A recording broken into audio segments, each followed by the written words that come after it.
ప్రభునందు ప్రియులారా, నా వెనక బోర్డు మీద మీకు ఒక వాగ్దానం కనిపిస్తుందా? కొద్దిగా చదువుతారా?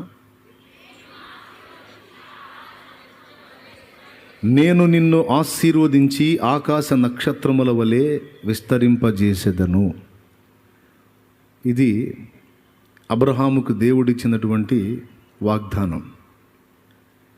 ఇప్పుడు మనం చదివిన మాటల్లో కూడా నిన్ను అనేక జనములకు తండ్రినిగా నియమించి తిని.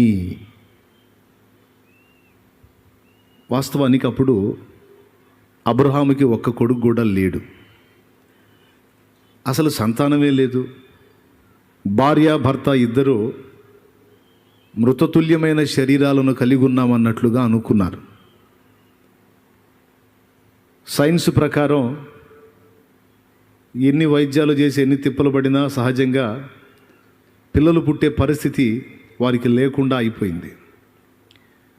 ఈ క్రమాన్ని బట్టి ఇక లేదులే మనకు సంతాన ప్రాప్తి అని బహుశా ఒక విరక్తిలో ఉన్నారు. దాదాపు అప్పటికే 75 ఏళ్ళు వచ్చినాయి అబ్రహాంకి, ఆయన భార్య శారాకి 65 ఏళ్ళు వచ్చినాయి. ఇప్పటి లెక్క ప్రకారం అయితే శారాని మనం బామ్మగారు అంటాం, 65 ఏళ్ళు. మరి అబ్రహాముని తాతయ్య గారు అంటాం, 75 ఏళ్ళు. అంత ఏజ్లో ఇంకా ఏం పిల్లలే అని ఒక విరక్తిలో బహుశా ఉన్నారేమో. ప్రతి మనిషి దేవుణ్ణి వెతకాలంటే ఏదో ఒక ప్రతికూల పరిస్థితిని బట్టి ఎక్కువ శాతం మంది దేవుణ్ణి వెతికారు. అన్ని పరిస్థితుల్లో అనుకూలంగా ఉన్న వ్యక్తి దేవుణ్ణి వెతకడు, లోకాన్ని అనుభవించడానికి లోకాన్ని వెతుకుతూ ఉంటాడు. ఏదో ఒక విషయంలో బాధ, వేదన, శ్రమ, ఇబ్బంది, కొరత, కొదువ కలిగినప్పుడే, మనుషుల దగ్గర నుంచి ఏ సహాయం అందనప్పుడే, మనుషులు మేమేం చేయలేమని చేతులు ఎత్తేసినప్పుడే దేవుణ్ణి వెతుకుతాడు. నా జీవితంలో కూడా అదే జరిగింది. 2002వ సంవత్సరంలో ఖచ్చితంగా నేను కూడా ఇదే అనుభవంలోకి వచ్చాను. మనుషుల మీద ఆధారపడి, విస్తారమైనటువంటి వారికి మ్రొక్కి వారి మీద ఆధారపడి భయంకరమైన శ్రమానుభవంలో నలిగి చివరికి ఫ్యామిలీలో మరణాలు కూడా జరిగి ఏం చేయాలో, ఎవరు ఆదరిస్తారో, ఎలా బయటపడాలో ఏ విధమైన ఆదరణ లేక ఎవరిని అంటాం, ఎవరి మీద మనం కోపడదాం, ఎవరి మీద సణుగుదాం, ఎవరి మీద గొణుగుదాం, ఏ ఆదరణ లేక వేదన చెంది చివరికి దేవుడే కదా ఎవరికైనా దొరికేది. దేవుడా, నన్ను ఎందుకు పుట్టించావు, నాకు ఎందుకు ఈ జన్మనిచ్చావు, నా జీవితం ఇట్లా ఎందుకు తగలబడింది, నాకు ఈ కష్టాలేంది, నాకు ఈ బాధలేంది, నాకు ఈ పరిస్థితులేంది, నా కుటుంబానికి దరిద్రత ఏంది, నా కుటుంబానికి శాపం ఏందని కలిగిన శ్రమను బట్టి నేను కూడా దేవుణ్ణి వెతికాను. అబ్రహాము ఒక కొరతతో వెతికాడు. అంతకుముందు ఆయన కూడా విగ్రహ సంబంధమైన ఆరాధనలోని కుటుంబానికి చెందినోడే. ఆయన కూడా విసుగు చెందినట్టున్నాడు. అది ఇది అని తిప్పలబడి ఏ దారి దొరక విసుగు చెంది, ఇవన్నీ కాదు, అసలు నిజమైన దేవుడు ఎవరో, జీవం గల దేవుడు ఎవరో వేరుగా ఉన్నాడు, ఆయన్ని కనుగొంటేనే నేను ఏదన్నా పరిష్కారం పొందుతానని వెతికినట్టున్నాడు. మత్తయి సువార్త 7:7లో చెప్పాడు కదా, వెదకుడి మీకు దొరుకునని. వెతికిన వానికి దొరుకుతాడంతే. హల్లెలూయా. తట్టుడి మీకు తీయబడును, అడుగుడి మీకు ఇవ్వబడును. నిజమైన దేవుడు ఎవరు అనే అన్వేషణ శ్రమలో, వేదనలో, కొరతలో, కొదువలో, దుఃఖంలో, బాధలో చాలామందికి కలిగింది. అబ్రహాం జీవితం కూడా దాదాపు ఈ అనుభవాల్లోనే వచ్చింది. అప్పుడు జీవం గల దేవుడు దర్శించాడు. నీ అన్వేషణ నాకు నచ్చింది, మొత్తానికి సత్యాన్వేషణ జరిగించావు, నేనే దేవుణ్ణి, మరి ఏ దేవుడు లేడు, రా, నేను నిన్ను ఆశీర్వదిస్తాను. ఏ విషయంలో కొరత కొదువ కలిగి నలిగిపోయావో, అనేక మంది వాళ్ళ పిల్లల్ని ఎత్తుకొని ముద్దాడుతుంటే, ఆఖరికి నీ ఇంట ఉన్న దాసీలు సైతం వారి సంతానాన్ని ఎత్తుకొని నీ ముందు ఆడిస్తూ ఉంటే, నువ్వు నీ భార్య వేదన పడి, అయ్యో మాకెందుకు అలాంటి ఆనందకరమైన అనుభవం లేదు అని చాలా వేదన చెంది, ఆ కొరత విషయంలో సిగ్గుపడి అవమానం ఫీల్ అయిపోయి చాలా వేదన పడ్డారు కదా. చింతపడద్దు. ఆ సమస్య కోసం మెయిన్గా నువ్వు నలిగావు కాబట్టి అక్కడే నేను నీ దీవెన స్టార్ట్ చేస్తాను రా. నేను నిన్ను ఆశీర్వదిస్తాను. నిన్ను ఒకటి కాదు, లేదా ఒక కొడుకు ఒక కూతురు కాదు, ఒక గొప్ప జనముగా నిన్ను చేస్తానని మాట ఇచ్చేశాడు ఆయన. హల్లెలూయా. ఏమని మాట ఇచ్చాడు? ఒక్కడు కూడా సంతానము లేని అబ్రహాముకి నిన్ను ఒక జనముగా చేసేస్తానని మాట ఇచ్చాడు. అంటే ఒక వాగ్దానం చేశాడు. మరి మిమ్మల్ని దేవుడు కలుసుకున్నప్పుడు మీకు ఏదన్నా వాగ్దానం చేశాడేమో మీరు చెయ్యెత్తి చెప్పాలి. నన్ను కలుసుకున్నప్పుడు కూడా నాకు కొన్ని వాగ్దానాలు చేశాడు ఆయన. నేను కూడా దేవుణ్ణి కలుసుకున్నప్పుడు, నన్ను ప్రభువు కలుసుకున్నప్పుడు నాకున్న పరిస్థితులను బట్టి నాకు కూడా కొన్ని ప్రామిసులు చేశాడన్నా, కొన్ని వాగ్దానాలు చేశాడు అంటే చేయొద్దండి. అది నేను స్పష్టంగా ఎరుగుదును అంటే అనుభవం నీకుంటే చెయ్యొద్దు. ఏం సిగ్గుపడాల్సిన అవసరం లేదు. ఏం పెళ్లి చూపులు కాదు. దేవునికి మహిమ. హల్లెలూయా. కొంతమంది చేతులు ఎత్తలా అంటే, ఒకవేళ దేవుణ్ణి కలుసుకున్నప్పటికీ వారికి దేవుడు ఏమీ వాగ్దానం చేయలేదా, లేకపోతే ఏదో చేశాడులే కానీ నువ్వు చెప్పు అనే.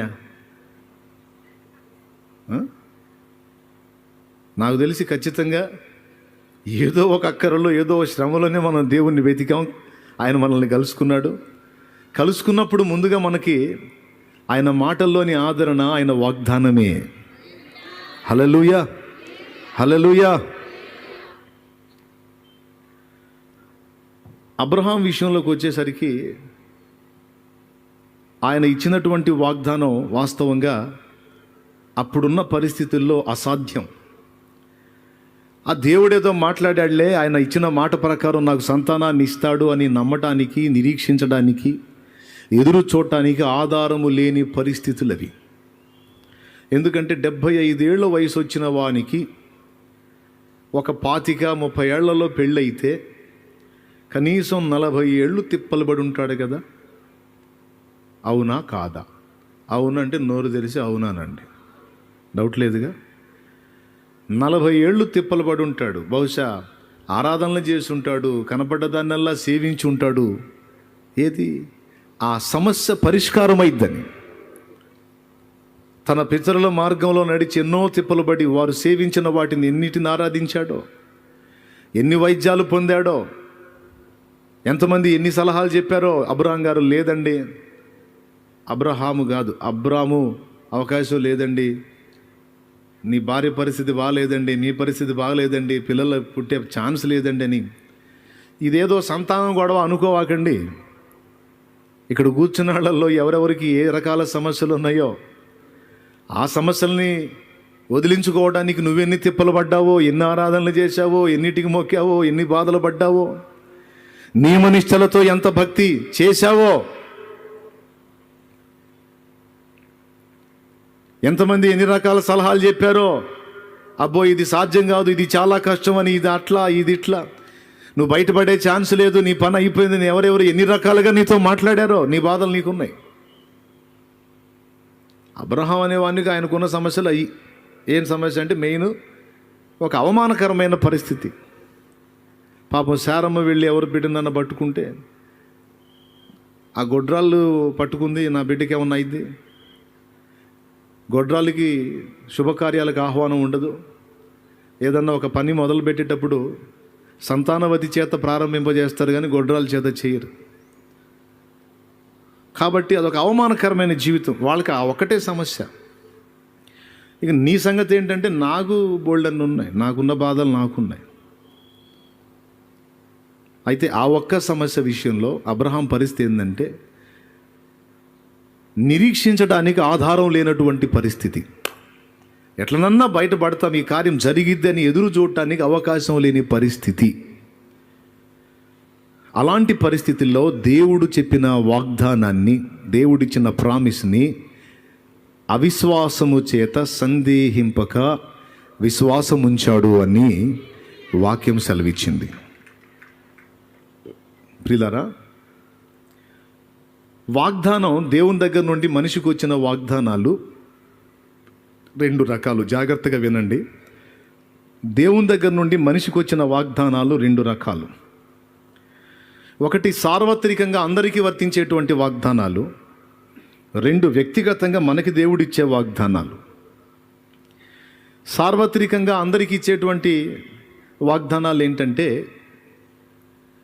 నా యందు విశ్వాసముంచు వానికి జన్మకర్మ పాపములు కడిగివేసి,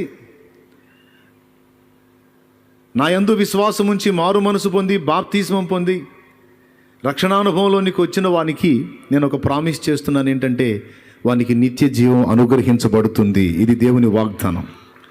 ఇది వ్యక్తిగతం కాదు, సార్వత్రికం. ఎందరూ ప్రభువును అంగీకరించిరో, ఎందరూ దేవుని ప్రియకుమారుని విశ్వసించిరో వారందరికీ ఈ వాగ్దానం వర్తిస్తుంది. Praise the Lord. రెండవది, బాప్తిస్మం పొందినవాడు పరిశుద్ధాత్మ కొరకు ప్రార్థన చేస్తే పరిశుద్ధాత్మ అభిషేకాన్ని కూడా మీ మీదికి పంపి, పాపము నిండినటువంటి ఈ లోకములో పాపమును ఎదిరించి జీవించడానికి కావలసినటువంటి శక్తి నా ఆత్మ ద్వారా మీకు ఇస్తానన్నది కూడా వాగ్దానం.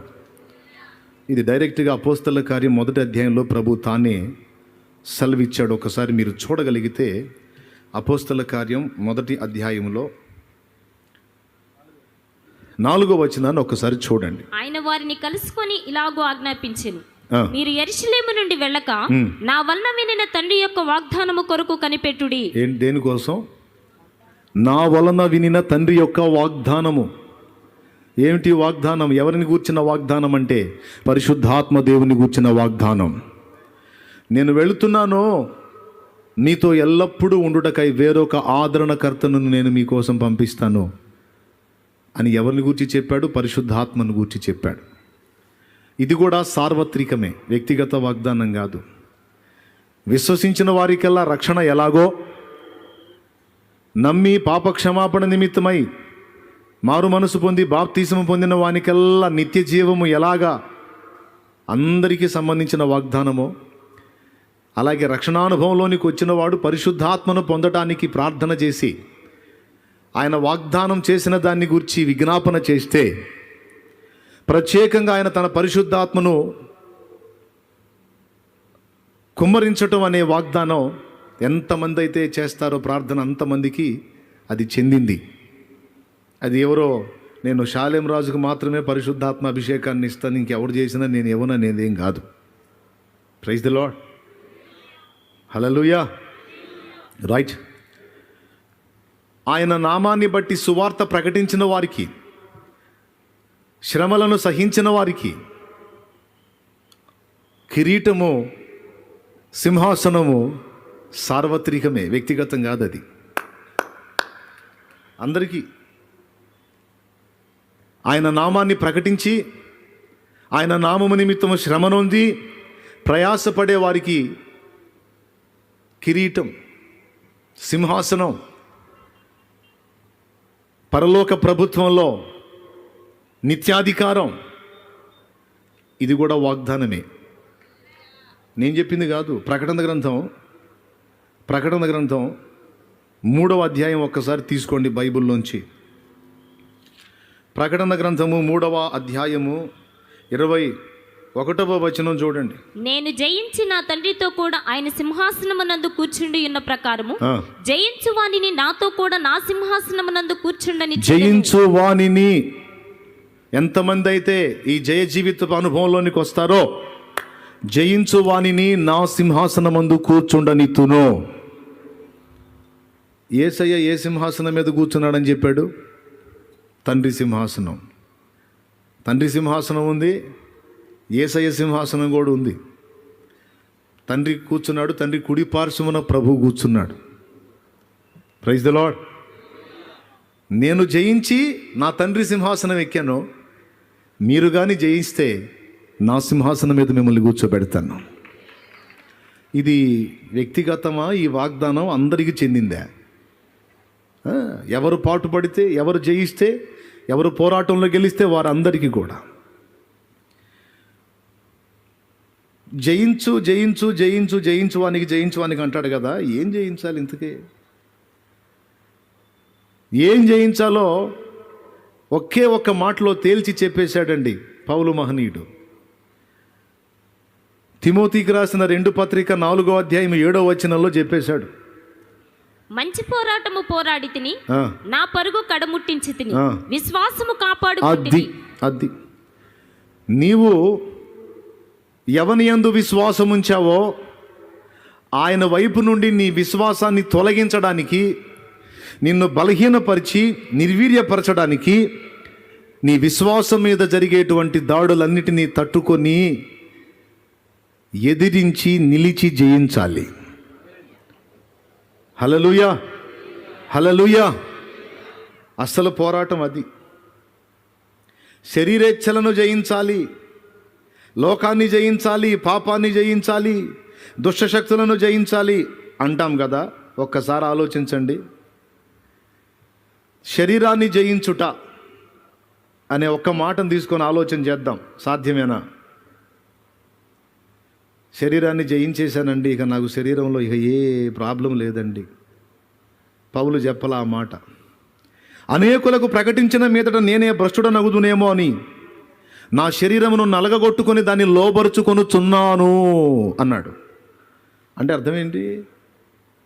ఫైట్ చేస్తున్నాడు, పోరాడుతున్నాడు. పూర్తిగా జయించేశానండి, కాలి కింద పెట్టేశానండి, అయిపోయిందండి అన్లా.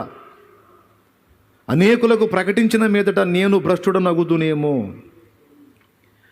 అంటే మనిషిని, భక్తుణ్ణి, విశ్వాసిని భ్రష్టత్వంలోకి తీసుకెళ్లేది శరీరము, దాని ఇచ్ఛలు, దాని కోరికలు, దాని క్రియలు. ఏముందిలే, చిన్న పాపమేగా, చిన్న తప్పేగా, చిన్నదేగా, ఇదేగా, అదేగా అని తెల్లని వస్త్రాలకి మట్టి పూసుకోవటం మొదలు పెడతాం. మీరు గమనించినట్లయితే ఎక్కడన్నా మనం ఫ్రెష్గా స్నానం చేసి వచ్చినప్పుడు ఎక్కడ పడితే అక్కడ కూర్చోం. ఎందుకంటే వస్త్రాలకు మట్టి అంటిద్దని. సరే, ఎక్కడన్నా ఆదమర్చి కూర్చున్నాం అనుకో, బట్టలకు మట్టి అయింది అనుకో, ఇక డౌట్ పడం, ఏడైనా కూర్చుంటాం.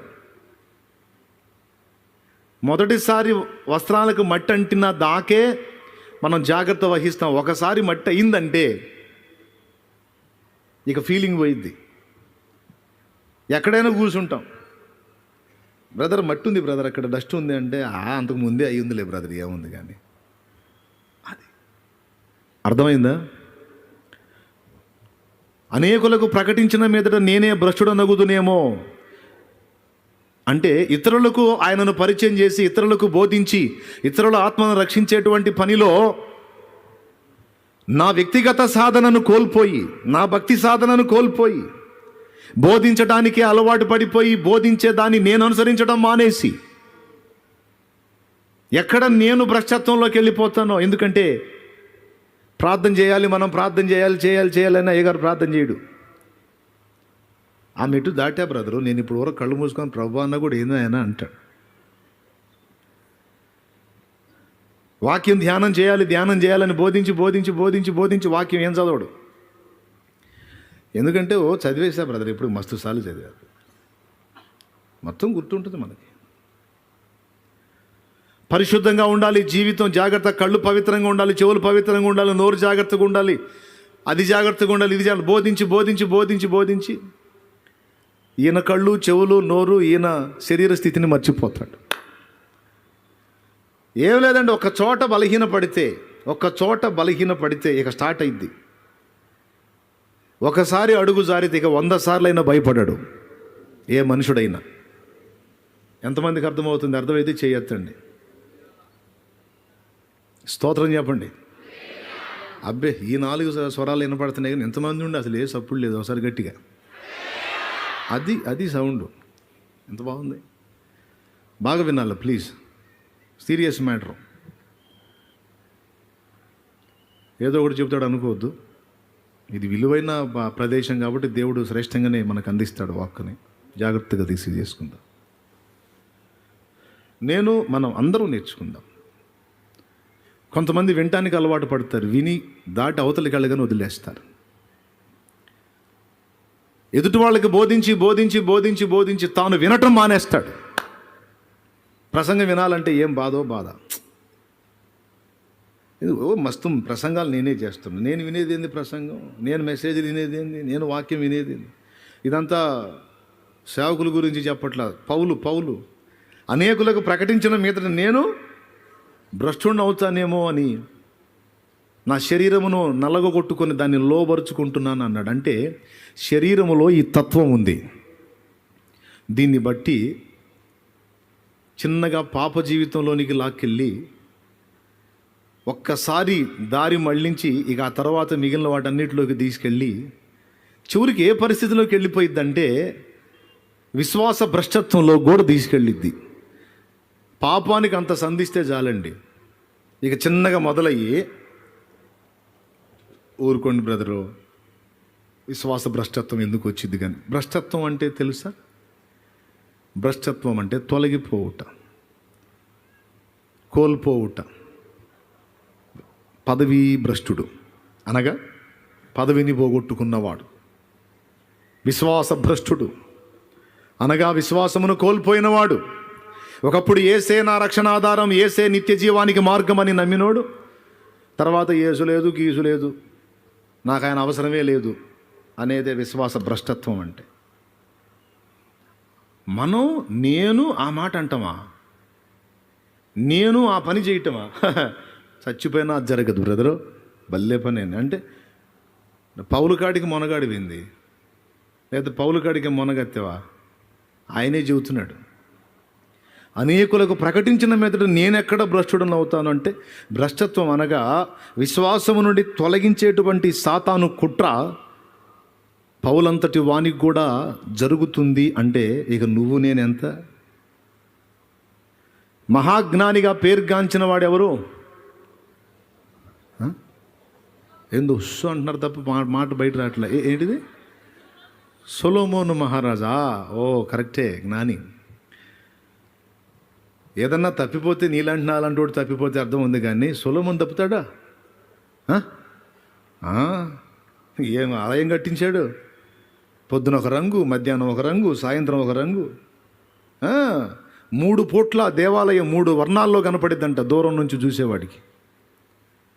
రాయికి మధ్య బంగారం, వెండి, మామూలు చేయలే, ఒక రేంజ్లో చేశాడు. ఇప్పట్లయితే లక్షలు కోట్లు అవుతుందేమో, అంత అద్భుతంగా కట్టించాడు మందిరం. ఎన్ని సంవత్సరాలు దేవాలయం? 7 ఏళ్ళు కట్టించాడా? 7 ఏళ్ళ? ఆయన నగరం 13 ఏళ్ళు. దేవునికి స్తోత్రం. ఇంత అద్భుతంగా కట్టించి, ఇంత చేసి, బలులు అర్పించి, ప్రార్థనలు చేసి, మంచి వివేచనతో తీర్పులు తీర్చి ఇంత చేసినటువంటి సొలొమోను క్లైమాక్స్లో ఏమయ్యాడో మీకు తెలుసు. ఏమయ్యాడు? అవునా? దారి మళ్ళలా అది తెలుసు. పౌలు మహనీయునికి అది తెలుసు. అందుకే ఈ శరీరాన్ని నమ్మటానికి లేదు, చచ్చిందాకా దీనిలో పైత్యం పనిచేస్తూనే ఉంటుంది. రోమాపత్రిక 7వ అధ్యాయం 18వ వచనం ఆ మాటే చెప్తున్నాడు. గలతీ పత్రిక 5వ అధ్యాయం 17వ వచనం 19వ వచనం నుంచి చదివితే ఈ మాటలే ప్రస్తావించాడు. పెన్నుంటే గుర్తు రాసుకో. ఇప్పుడు నాకెళ్ళి చూడు. నా యందు అనగా నా శరీరమందు మంచిది ఏది నివసింపదని నేను ఎరుగుదనన్నాడు రోమా 7:18లో. గలతీ పత్రిక 5:17లోను 19లోను 17 ఏమన్నాడు? శరీరము ఆత్మకును, ఆత్మ శరీరమునకును విరోధముగా ఆపేక్షించును, అవి ఒకదానికి ఒకటి వ్యతిరేకముగా ఉన్నవి, గనుక మీరేమి చేయ నిశ్చయింతురో వాటిని చేయకుందురు. తేల్చేశాడు అనేక వచనాల్లో. అందుకని ఏం చెప్పాడు? ఒక్కసారి ఇలా సాధన చేసేసి కాలి కింద తొక్కేసేసేయండి, ఇక జీవితాంతం మీకు శరీరంతో గొడవ ఉండదు అని చెప్పలా. తిమోతికి సలహా ఇచ్చాడు, పారిపోనాయనా అని. అన్నిటినీ ఎదిరించి పోరాడు అని చెప్పి జారత్వమునకు దూరంగా జంప్ అయిపో అన్నాడు, పారిపో అన్నాడు. యవనేచ్ఛలని విడిచి పారిపో అన్నాడు. ధనాపేక్షకు దూరంగా పారిపో అన్నాడు. కొన్ని విషయాల్లో పలాయనం చిత్తగించనే సలహా ఇచ్చాడు. లేకపోతే అవి నీ శరీరాన్ని ఆధారం చేసుకొని నిన్ను జయిస్తాయి, పాపంలోకి ముందు లాక్కెళ్తాయి, తర్వాత విశ్వాస భ్రష్టత్వంలోకి తీసుకెళ్తాయి అని చెప్పాడు. Praise the Lord. దీని అంతటిని బట్టి ఏమర్థం అవుతుంది? శరీరాన్ని ఏదన్నా చిన్న చిట్కాలు చేసేసి దాన్ని కంట్రోల్ చేయడానికి ఏదన్నా చిటికలో అయ్యే చిట్కా ఏదన్నా ఉందా? రైట్. ఇక సైతాను విషయం దగ్గరకు వచ్చేటప్పటికి దయ్యాలు, దురాత్మలు. ఇప్పుడు భూమి మీద ఉన్న దయ్యాలన్నిటితో ఫైట్ చేసి మొత్తాన్ని మన చంకల్లో పెట్టేద్దామా? మొత్తం దయ్యాలు మొత్తాన్ని చంకలో పెట్టేశాను, నీకు ఏది మిమ్మల్ని ఏం చేయలేదు, అన్నిటినీ గెలిచేశాను, నేను జయించేశానని అనగలవా? Hello, no. ఎఫెసీ పత్రిక 6:12 మనం పోరాడుతున్నది శరీరులతో కాదు, ప్రధానులతోనూ అధికారులతోనూ ప్రస్తుత అంధకార సంబంధులకు లోకనాథులతోనూ ఆకాశ మండలమందున దురాత్మల సమూహములతోనూ మనం పోరాడుతున్నాం. ఈ లోకయాత్ర ముగించి నువ్వు అక్కడికి చేరిందాక దాడి జరుగుతూనే ఉంటుంది. సాల్మాన్ అని చెప్పగానే విన్నాను నేను, పరలోకంలో ఒక కాలు పెట్టి ఇంకో కాలు పెట్టేటప్పుడు అవకాశం ఉంటే దాన్ని కూడా పట్టుకొని లాగడానికి ట్రై చేస్తాడు దెయ్యాలు. దేవునికి స్తోత్రం కలుగునుగాక. వాటన్నిటినీ జయించేసి ఇప్పుడు మనం యేసయ్య జయించాడు. పాపాన్ని, లోకాన్ని, సాతానుని, శరీరాన్ని అన్నిటినీ జయించాడు. ఆయన జయించినవాడు. ఇప్పుడు మన జయం ఎలా వచ్చిందో తెలుసా? ఆయనతో లింక్ అయినందున ఆయన పొందిన జయాన్ని మనకు ఆపాదించాడు. అది ప్రైజ్ ది లార్డ్. ఆయన పొందిన జయాన్ని మనకు ఆపాదించాడు.